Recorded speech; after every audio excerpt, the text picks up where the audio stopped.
Hey guys, this is Kirob speaking, and in today's little dev update we are going to take a look at this week's developments and what is going to be in the patch that you will receive at some point during this day, within a few hours of this video being posted. Alright, let's take a look.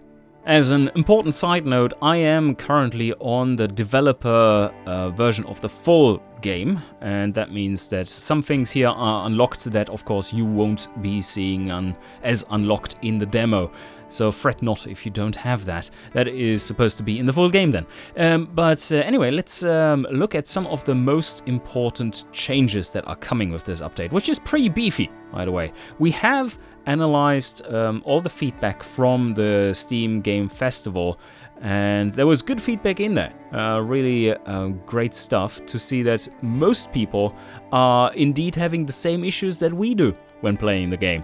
Yes, so there was nothing surprising in there, but the ordering of things, how we are addressing it, that has changed a little bit. And that is being illustrated in the other video that has been posted quite recently, I think, or maybe soon? I don't know. You will see a dev update video, a kind of outlook for development for the game that is posted very closely to this one.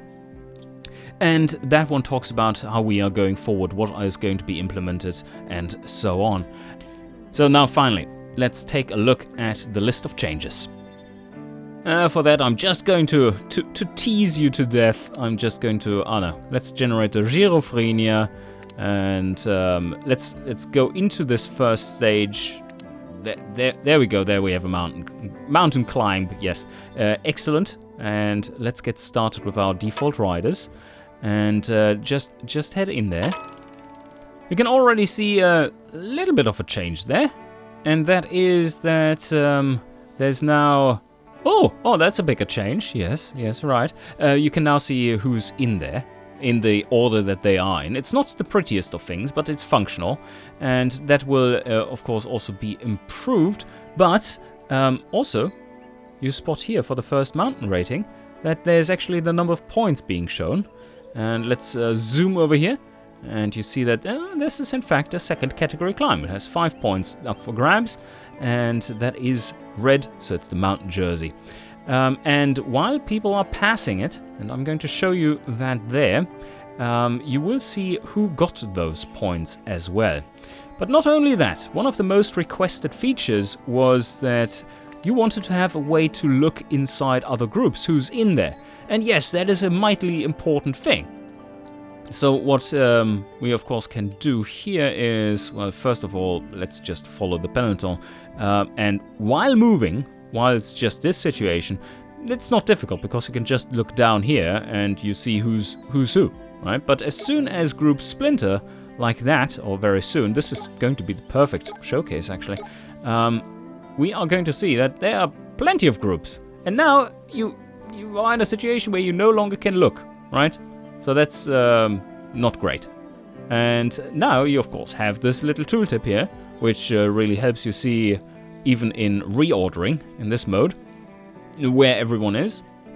But also you do get, let me see if we can just fall through here. No, let's not do that. Okay, next move. So highlighting for the groups that currently are moving, very handy. And now let's take a look. We are in move mode, and I do want to know who's up there. Like, if I was to join this group, I want to know who's in there, but not only like the name, but I want to click on it. You see, you can now click on it, and there you see, yeah, these two guys are in the group. You see all their stats, and that's exactly how it's supposed to work. You can also check out who's up front. A much requested feature, and of course very much needed to have some kind of overview of what is going on in the game. And we will see here now that these points have been handed out, and you see 3 points for Mountain 10, 2 points for Hilly Mountain 5, and 1 point for Cobble HH7. An important change in game mechanics is that, well, you notice something here, right? This is where the peloton is moving. This is the peloton target node. We are in P1. Let's go back to here. There's still missing a button which gets you back to where you're supposed to be. But yeah, minor things like that, right? Like completely being lost and not being able to come back. And so we've reselected this one. Now we see again where we're moving, and that's our turn. Bronislav Nikitin is up next. And we are in P1, but we can move shorter than the peloton. And this is something that we just added. So you can now, as a rider, choose to fall through the peloton freely. You're still being blocked forwards by the peloton, but you can choose to not follow along the peloton wherever you are in the peloton. Even from the relay group of the peloton, you can just fall through to the end or just not follow them. That was something that just makes sense. It still has its blocking feature, and that is coming from the fact that this peloton is not supposed to be empty if there are no riders in it. They are all the supposed other riders that make the game realistic in there, because otherwise we would have to have a completely different system for Slipstream.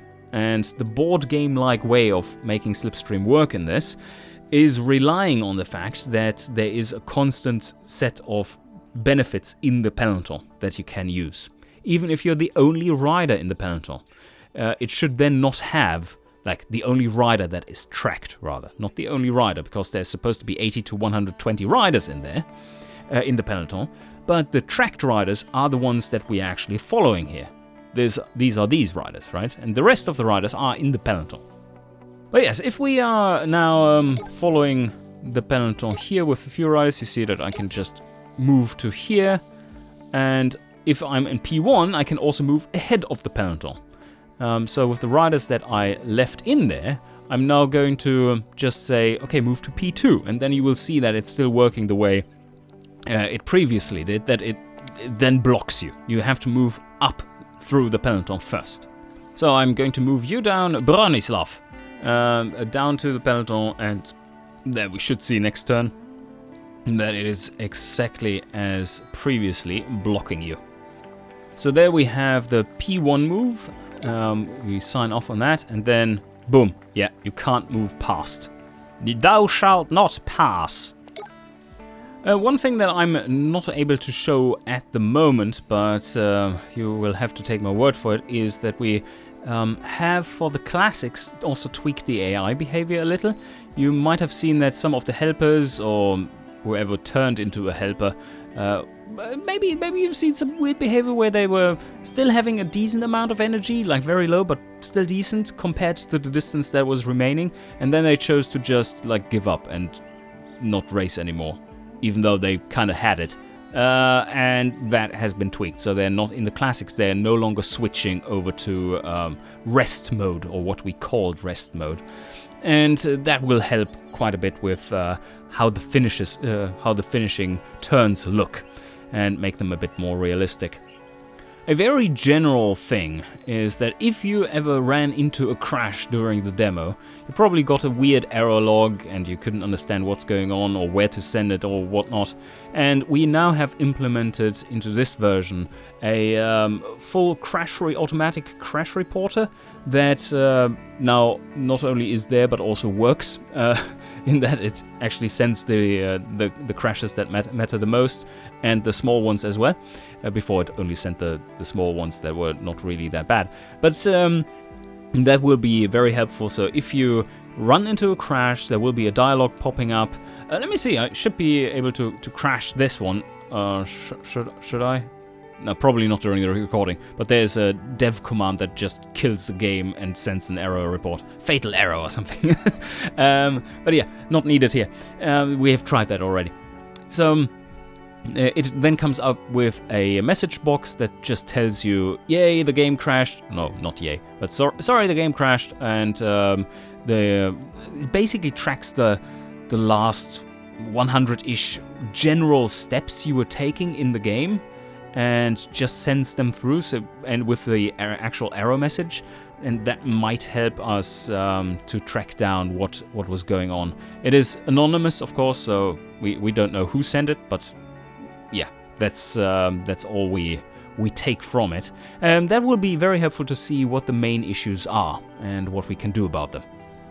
And then, of course, there are little things like this here, that we've fixed some issues, or quite a lot of issues, small issues, where, for instance, this wouldn't show the actual group that is currently reordering. In the movement, I think it worked, but also on and off. And loads of small things, that like tooltips missing and all that. Also, in the load section of the game, that when you deleted a save, I think it looked like it nuked the entire table, even though it didn't. And you had to like scroll in order to reset it to avoid the heart attack that you just got. But stuff like this, yes. And we now have the proper tooltips here for what is going on. So overall, I think this will be a very nice set of changes. Today is the last dev day for this update, so there will be a few more things coming into it. We shall see if there's even a bigger one or two in there that still might be finished up. But I will be posting the full changelog of this on the Steam as a Steam announcement, and yeah, follow us there, as well as of course on this channel to see future little dev updates coming weekly from now on Wednesdays. Alright, hope you enjoyed, and see you guys next time.